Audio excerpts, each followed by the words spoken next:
റെക്കിൻഡോ developers കമ്പനിയുടെ നേതൃത്വത്തിൽ കുമരകത്ത് നടപ്പാക്കുന്ന ടൂറിസം പദ്ധതിക്ക് അനുമതി നൽകി റവന്യൂ വകുപ്പ് കഴിഞ്ഞ ദിവസമാണ് ഉത്തരവ് പുറപ്പെടുവിച്ചത്. കോട്ടയം ജില്ലാ കളക്ടർ ജനുവരി 9 നൽകിയ റിപ്പോർട്ടിന്റെ അടിസ്ഥാനത്തിലാണ് ഉത്തരവ്. എന്നാൽ കേരള ഹൈക്കോടതിയുടെ ഈ ഉത്തരവ് കാണുക. ഫെബ്രുവരി 4 ഹൈക്കോടതി പുറപ്പെടുവിച്ച ഇടക്കാല ഉത്തരവ് പ്രകാരം നെൽവയൽ നികത്താൻ പാടില്ലെന്ന് നിഷ്കർഷിച്ചിരിക്കുന്നു. കമ്പനി ഉടമകളോടാണ് മെത്രാൻ കായലിന് നാശം ഉണ്ടാക്കരുതെന്ന് കോടതി നിർദ്ദേശം നൽകിയത്. എന്നാൽ കമ്പനി മാത്രം എതിർകക്ഷികളായ ഹർജിയിലല്ല ഹൈക്കോടതിയുടെ ഈ ഉത്തരവ്. കേന്ദ്ര പരിസ്ഥിതി വകുപ്പ്, സംസ്ഥാന കൃഷി വകുപ്പ്, സംസ്ഥാന പരിസ്ഥിതി വകുപ്പ്, കോട്ടയം ജില്ലാ കളക്ടർ തുടങ്ങിയവർ എതിർകക്ഷികളായുള്ള ഹർജിയായിരുന്നു കോടതിയുടെ പരിഗണനയ്ക്ക് വന്നത്. ഇവർക്കെല്ലാം അടിയന്തരമായി നോട്ടീസ് അയക്കാനും ഉത്തരവിൽ പറയുന്നുണ്ട്. എന്നാൽ കോടതിയിൽ നിലനിൽക്കുന്ന കേസിന് പുല്ലുവിലയാണ് റവന്യൂ വകുപ്പ് നൽകിയതെന്ന് വ്യക്തം.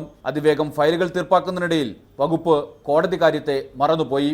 അതായത് ഗുരുതരമായ നിയമലംഘനം ഉത്തരവിറക്കുമ്പോഴും സർക്കാർ കാണിച്ചു. കോടതി അലക്ഷ്യമാണ് ഈ ഉത്തരവെന്നാണ് നിയമവിദഗ്ധർ ചൂണ്ടിക്കാട്ടുന്നത്. കോടതിയിൽ തന്നെ സർക്കാരിന്റെ ഉത്തരവിനെ ചോദ്യം ചെയ്യാനാണ് പരാതിക്കാരുടെ നീക്കം.